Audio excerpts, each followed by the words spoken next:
Shavua Tov, everybody. Welcome to another week and another week of the Israel Brief. I'm Rolene Marks, and if you're joining us for the first time, welcome to it. You join our Israel Briefers from all around the world. Now, I know many of you are returning from your holidays or vacations, and if you are traveling, I wish you all safe travels.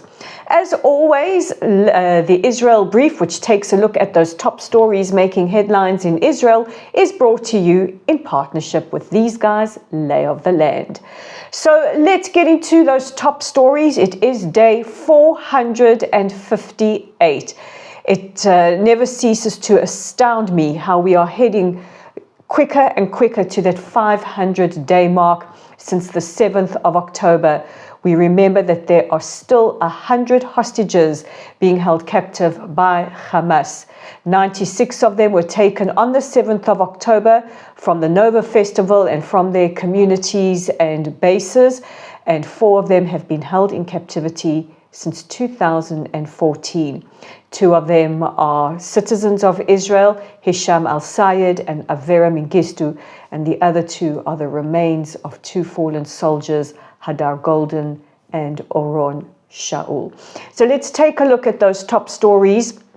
And over the weekend, Hamas released yet another psychological warfare video, but also proof of life video of hostage Liri Albag. Liri, who was taken captive from her army base at Nahal Oz on the 7th of October. She is one of the young Tatzpaniot, or female spotters, IDF spotters, that were taken in captivity. She was taken along with Naama Levi. I know so many of you are familiar with the visuals of Naama being pulled by her hair into the back of a jeep, bleeding from her pants. Now, Liri's family asked that the video not be shown to the public, and of course here in Israel we take our cue from the families what we should do, but they did allow for the release of 2 visuals which were very, very distressing to see. You could see Liri visibly shaken, the dark circles under her eyes. You can see that she has likely been denied sunlight. She was dressed in what looks like a military uniform. She was taken captive in her pajamas, so this is part of the psychological warfare, and it was extremely distressing. Her family said, "Our hearts are torn to pieces, but this underscores the imperative and the need to make a deal to ensure the release of all the hostages as soon as possible." They said that seeing the footage, they could tell that this was not the Liri that they knew. 2 former hostages that were held captive and released in November 2023 spoke of the distress that they felt at seeing the video, and 2 of them said that they were held with Liri for a short while and how she would try to comfort them as much as possible. And I think it's very, very important to know that these are not just numbers. These are human beings, an entire universe to each of their families, Jews, Christians, Muslims, Buddhists, Hindus from 20 different countries that are being held hostage. The Albag family addressed the camera. They said, "Liri, if there's any way of seeing this, we are doing everything we can. Mom and Dad, keep our promises, and all the hostages need to know that their families are moving heaven and earth to get them released." Meanwhile, outgoing U.S. Secretary of State Antony Blinken, in an interview with the New York Times, has said that he believes a deal can be concluded within the weeks. He said either in the remaining weeks of the Biden administration or after that, and he said, but the onus of blame falls fully on Hamas and their refusal to agree to a deal that would see the release of the hostages. And while we're on the subject of the hostages, news outlets around the world, including here in Israel, released or published a list of hostages that could be released in the first phase of a ceasefire. Now, the list was originally published in the Saudi daily Al-Sharq Al-Awsat, but it was also picked up by Hebrew media here in Israel. The list has 10 women, 11 men between the ages of 50 and 85, and 2 children. Now, of course, this got everybody's hopes up, but the Prime Minister's office warned and said this was a list that was released or handed to Hamas in July 2024. And it is very, very distressing for the families because they don't know who is alive or who is dead. So they've appealed for the families, or for the public rather, please to treat this with the utmost sensitivity and consider that this is extremely, extremely distressing for them. The BBC said that Hamas has refused to say who on the list is still alive.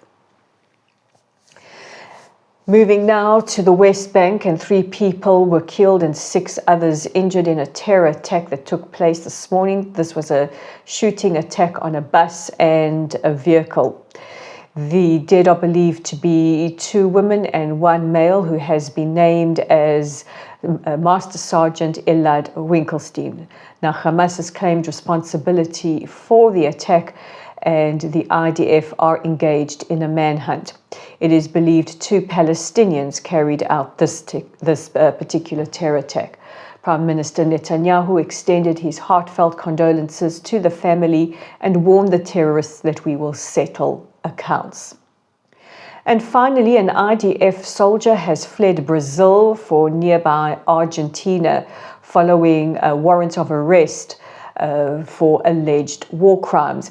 Now, what is interesting is that the organization that is behind this, it's called Hind Rajab. The man behind Hind Rajab has ties to Hezbollah.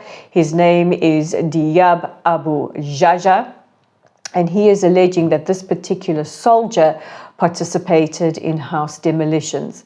The IDF has warned soldiers of the possible legal risks if they travel abroad to countries like Thailand, Belgium, Sri Lanka, and others. Anti-Israel organizations like this, with their own ties to terror, are combing through social media, trying to attack our soldiers, trying to either dox our soldiers, which is to publish their personal details, including their home addresses, or try and push for legal ramifications for them. They claim to have a list of about 1,000 soldiers. So those are your top stories for today. Let's take a look at the audience question, and it comes from Paul from Sydney. Paul wants to know, Raleen, how much of a threat are the Houthis?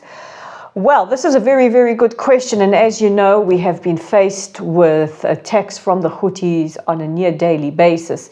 In fact, in the early hours of Friday morning, we had a rocket that was intercepted, or missile rather, we can't call them rockets, they are much, much bigger, that was intercepted, and part of the shrapnel from that landed here just outside Modi'in. And let me tell you guys, at 4:30 in the morning, I was in my shelter, as millions of us across the country were, and I heard a bang. Let me tell you, I thought that we were hit. That bang was so loud. It turns out just a short way away from where I am, the shrapnel fell, but very, very frightening. Now, Israel will, of course, retaliate for that. And allied forces, American and UK forces, are attacking Houthi sites in Yemen. But they don't just pose a threat to Israel with these ballistic missiles and drones that they are firing towards us, but to everyone, to all of you as well, with their disruptions to shipping lanes in the Red Sea. I mean, we've all seen the astronomical a rise in the cost of living. A large portion of this is because of Houthi attacks on shipping, which makes it very, very difficult for goods to be shipped, and of course drives up the insurance to horrific levels, and we, of course, are paying the price. So, to answer your question, Paul, the Houthis pose a threat to us in Israel physically because of the dangers posed by these missile attacks, but also to every single one of us around the world who depend on goods shipped via the Red Sea. And a reminder, if you have a question, please pop it in the comment section below or be in touch with us via our website. And you can find our website at www.layoftheland.online, our Facebook page at Lottelsite. Guys, Facebook tries to clamp down on what you can see, so please do us a solid, visit our Facebook page, read our articles, share, invite your friends, join. You guys know what to do. We are on YouTube right here at the Israel Brief. If you like our content, please consider sharing, subscribing, etc. It is all free. And hey, how much is free today?